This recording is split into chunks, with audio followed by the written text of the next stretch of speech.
Olivier Mine vient de l'avouer, on sent que ça finira mal. Que se passe-t-il vraiment derrière son départ de France Télévisions? On revient sur un tournant majeur dans la carrière d'Olivier Mine, son départ surprise de France Télévisions après 22 ans, et ses confidences qui inquiètent. Mais avant de plonger dans l'histoire, dites-moi en commentaire, est-ce qu'Olivier Mine vous manque à Fort Boyard? Je vais lire toutes vos réponses. Le 30 août dernier, les téléspectateurs ont assisté à une page qui se tourne. Olivier Mine, ému jusqu'aux larmes, disait au revoir à Fort Boyard. Une aventure de plus de 2 décennies, une fidélité rare à la télévision française. Ce départ, il ne l'a pas vécu légèrement. Il l'a répété, c'était émotionnellement très chargé. Et encore aujourd'hui, les messages des fans lui tirent parfois des larmes. Depuis le 29 novembre, Olivier Mine a retrouvé les caméras, mais cette fois sur M6, aux commandes du maillon faible. La surprise, sa première a été un succès. 1,5 million de téléspectateurs, presque le double de la moyenne habituelle de la case. Mais quand il parle de son passé, un malaise apparaît.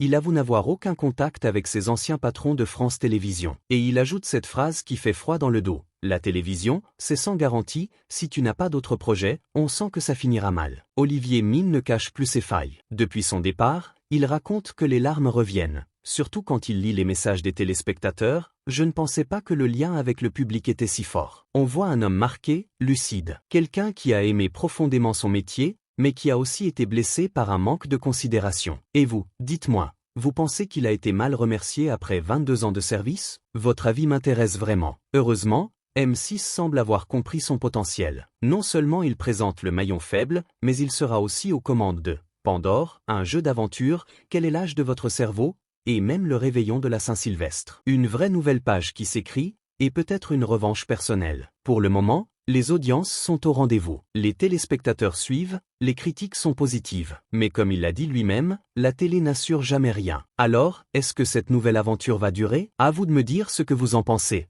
Si vous aimez comprendre les coulisses de la télé, les carrières, les transitions et les véritables histoires derrière les animateurs, abonnez-vous, activez la cloche. Et on se retrouve chaque jour pour décrypter l'actu média.